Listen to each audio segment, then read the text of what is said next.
নমস্কার বন্ধুরা, আপনারা সবাই কেমন আছেন? আশা করি সবাই অনেক ভালো আছেন। লক্ষ্মীর রান্নাঘরে আপনাদের অনেক অনেক স্বাগত। আজ আমি তৈরি করে দেখাবো মাছের মাথা দিয়ে কচুর শাকের রেসিপি। এইভাবে একবার বানিয়ে দেখবেন, আশা করি অনেক ভালো লাগবে। তাহলে চলুন দেখে নিই কীভাবে তৈরি করছি। এখানে আমি রুই মাছের মাথা নিয়েছি। মাথা দুটোকে আমি লবণ হলুদ মাখিয়ে ভালো করে এপিট ওপিট করে ভেজে তুলে নেব। এবার একটা কড়াইতে তেল দিয়ে দেব পরিমাণ মতো। এখানে আমি 2 চামচ মতো তেল দিয়ে দিয়েছি। তেলটাকে ভালো করে নাড়াচাড়া করে একটু গরম করে নেব। তেলটা যখন ভালোভাবে গরম হয়ে যাবে তখন এর মধ্যে দিয়ে দেব হাফ টিস্পুন গোটা জিরে আর 2টো শুকনো লঙ্কা। এবার গোটা জিরে শুকনো লঙ্কাটাকে একটু নাড়াচাড়া করে হতে দেব। সুন্দর একটা গন্ধ বেরিয়ে যাবে তখন দিয়ে দেব এর মধ্যে বেশ কিছু রসুন। এখানে আমি রসুনের পরিমাণটা একটু বেশি ব্যবহার করেছি, আপনারা আপনাদের পছন্দ মতো ব্যবহার করবেন।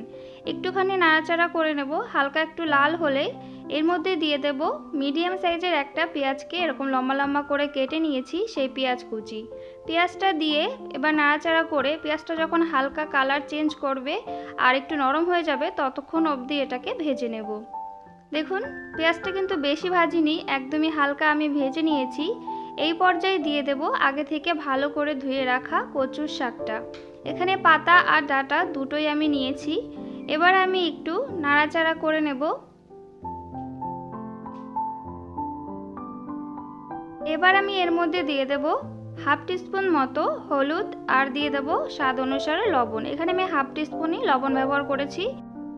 আর এখানে দিয়ে দেব বেশ কিছু কাঁচা লঙ্কা চিরা। ঝালটা অবশ্যই আপনারা আপনাদের পরিমাণ মতোই দেবেন। এবার সব কিছু নাড়াচাড়া করে একসাথে মিশিয়ে নেব। আর এর মধ্যে দিয়ে দেব আমি সামান্য পরিমাণে জল। যেহেতু এইখান থেকে একটু জল বেরোবে না, তার জন্য সিদ্ধ হওয়ার জন্য আমি এখানে সামান্য জল দিয়ে দিয়েছি। ঢাকা দিয়ে 5 মিনিটের জন্য হতে দেব। 5 মিনিট আমি মিডিয়াম আঁচে এটাকে হতে দিয়েছি। 5 মিনিট পর ঢাকাটা তুলে নিয়ে এবার শাকটাকে ভালো করে নাড়াচাড়া করে নেব আর খুন্তি দিয়ে একটু এইভাবে ঘেটে দেব। এভাবে ভালো করে একটু নাড়াচাড়া করে নেব আগে।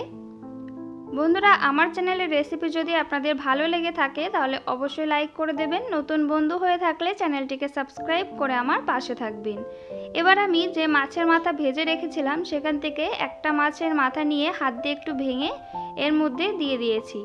এবার হাই আঁচে রেখে এটাকে আমি ততক্ষণ অবধি রান্না করে নেব যতক্ষণ না শাকের থেকে যে জলটা রয়েছে সেটা শুকিয়ে যাচ্ছে। দেখুন জলটা কিন্তু অনেকটাই শুকিয়ে গেছে। এবার আমি এই পর্যায়ে দিয়ে দেব সামান্য পরিমাণে চিনি। চিনিটা একদমই অপশনাল, আপনারা চাইলে নাও দিতে পারেন। সামান্য চিনি দিয়ে আবার আমি 2 থেকে 3 মিনিট আরও একটু শুকিয়ে নেব। দেখুন আমি 2 থেকে 3 মিনিট আমি ভালো করে শুকিয়ে নিয়েছি। এটা কিন্তু একদম কড়াই থেকে উঠে আসছে। এটা একদমই তৈরি হয়ে গেছে। এবার এটাকে নামিয়ে নেব। গরম গরম ভাতের সাথে খেতে কিন্তু খুবই ভালো লাগে। তৈরি হয়ে গেছে মাছের মাথা দিয়ে কচুর শাকের রেসিপিটি যদি আপনাদের ভালো লেগে থাকে তাহলে অবশ্যই লাইক করে দেবেন। নতুন বন্ধু হয়ে থাকলে চ্যানেলটিকে সাবস্ক্রাইব করে আমার পাশে থাকবেন।